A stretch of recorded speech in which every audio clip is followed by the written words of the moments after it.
Thank you, Chairman Miller, committee members, and Congressman Polis for this opportunity, and Congressman Polis, especially for your leadership on education reform. I was the president of the Colorado Children's Campaign, a statewide child advocacy organization from 1990 to 2006. Our mission was to advocate for all Colorado kids, but particularly for children most at risk. In the early 1990s, there was little hard data on vulnerable children in the public school system, but all you had to do was walk into a fourth grade class in a poor neighborhood to see the faces of kids who had already mentally checked out. In 1991, I began searching for ways to change the trajectory to success for vulnerable students. Charter schools offered a way to stimulate innovation within public education by giving educators greater autonomy in exchange for greater accountability. After 2 years of research and coalition building, we succeeded in making Colorado the third state to enact such a law. This was still uncharted territory, but inaction was no longer an option in the face of failure. Reformers began to use the autonomy of charter schools to schedule more time in school, form different educational missions from college prep to vocational education, use different instructional methods, and encourage increased engagement with parents. In Colorado, 97% of charters use models that are different from traditional schools, including Montessori, experiential learning, and technology-based curricula. Charter schools create opportunities and open doors for kids who would otherwise be left behind. They do it by using the best of the American spirit, entrepreneurship, innovation, and hard work.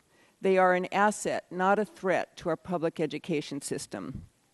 Some districts initially viewed their own public charter schools as competition, but most districts now celebrate the educational diversity they bring.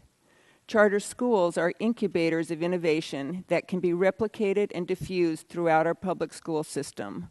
I view charter schools as education laboratories, taking risks, trying new things, developing alternatives, and pushing the reform envelope.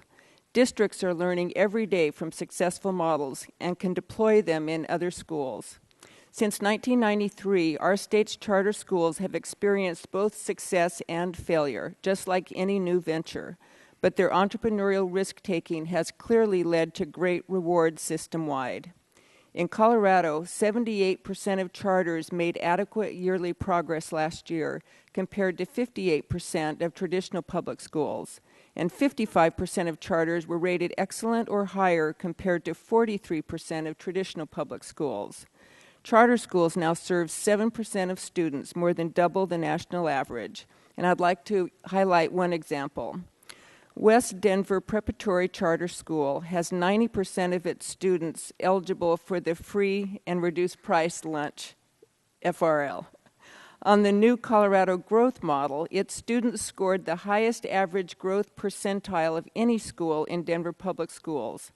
To prepare for college, students attend longer school days, receive extended class time, complete homework assignments daily, have access to tutoring, and are held to high standards, all on a public school budget. So what makes these schools effective in educating at-risk students when others have failed? Here are a couple of characteristics that I've identified. They welcome accountability. They've found ways to have more hours per school day and more days per school year. They welcome data. They foster a culture of achievement. They've demonstrated the importance of the leadership of a good principal. They welcome high performance standards. And they attract principals and teachers who want the challenge of overcoming great odds. It's important to recognize that not all charter schools work out, and I do think federal policy creating incentives for closing failing charter schools and disincentives for keeping charter schools going when they're not performing would be important and in keeping with the mission. There is a caveat. Charter schools are the research and development arm of education. While our focus should be on replicating successful models, we should always leave room for further innovation. We owe it to students to give them the best we have. Thank you very much, and I appreciate this opportunity.